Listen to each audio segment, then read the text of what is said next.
Use automatic content sharing. Before I get into content sharing automation, I want to highlight one other important reason why you should repurpose your content. If your audience members keep seeing that you talk about the same stuff over and over again, chances are you will lose them. People want to hear new stuff. People want you to explore other related needs of theirs. They don't want you to basically keep recycling the same stuff over and over again. Unfortunately, that's precisely the kind of risk you're running if you simply focus on giving people more of the same successful stuff. You know that a particular content theme works. You know it gets a lot of engagement. You know that it draws a lot of clicks.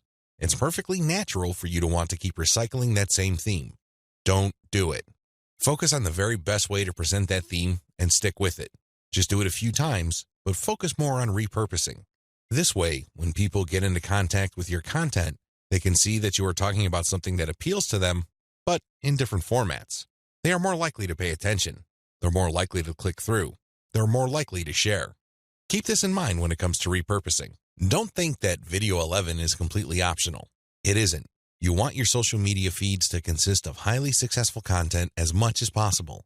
It really would be a shame to figure out what works, only for you to get lazy and just focus on text content. I'm sorry to say it, but text content can only take you so far. Which brings me to content sharing automation. Since you're going to be sharing a lot of content, and much of this content being third-party as well as original and repurposed content, you're probably going to have your hands full if you decide to do this manually. First of all, since you're going to be covering many different platforms and sharing different formats on those platforms, you have a lot of forms to fill out over and over again.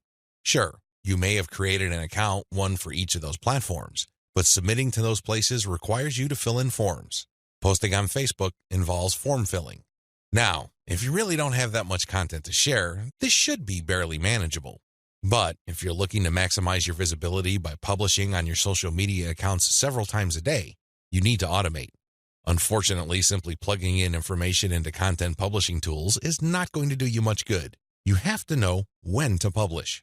Believe it or not, the vast majority of your target audience members check their Facebook, Twitter, Pinterest, and YouTube accounts within a certain block of time every single day. Post outside of that block of time and you miss the eyeballs of the vast majority of your audience members. Sounds good so far, right? Well, here's the problem. Different audiences have different time preferences. How would you know? This is where experimentation comes in. First, you're going to have to share your content randomly at different times of the day. As much as possible, share content every hour. Set your content automation tools to publish every hour. Let this run for about a week or two. After the experimental period is over, check your stats. Facebook Insights, for example, will tell you when most of your page fans checked out your content. Armed with this information, you should set up your automated software to publish your content in a cluster to fit those optimal times. For example, in the experimental stage, you're publishing one piece of content every hour. That's 24 pieces of content spread out over a full 24 hours. After you checked Facebook Insight, it turned out that 80% of your content views actually take place between 8 a.m. and 5 p.m. You then take those 24 posts and compress them within that 8 a.m. to 5 p.m. window. This is how you publish in clusters. Forget time blocks outside of that time frame. This way, you maximize your chances of the right eyeballs seeing your content. Special notes for Twitter. If you're going to be publishing on Twitter, republish your content many times during the day at the most optimal time frame. Facebook Insight already told you that your content is being viewed within a specific time frame. Chances are your Twitter fans have the same social media viewing habits. Stick to that time frame. Now, here's the secret. Set up your automated content publishing tools to tweet out your best content many times during that time frame, but you also have to rotate different hashtags. This way, you can reach different people looking for hashtags that are related to different subsegments of your niche. Special notes for Facebook. When publishing to your Facebook page, don't hesitate to publish original content that you have published before. Try to avoid publishing only once.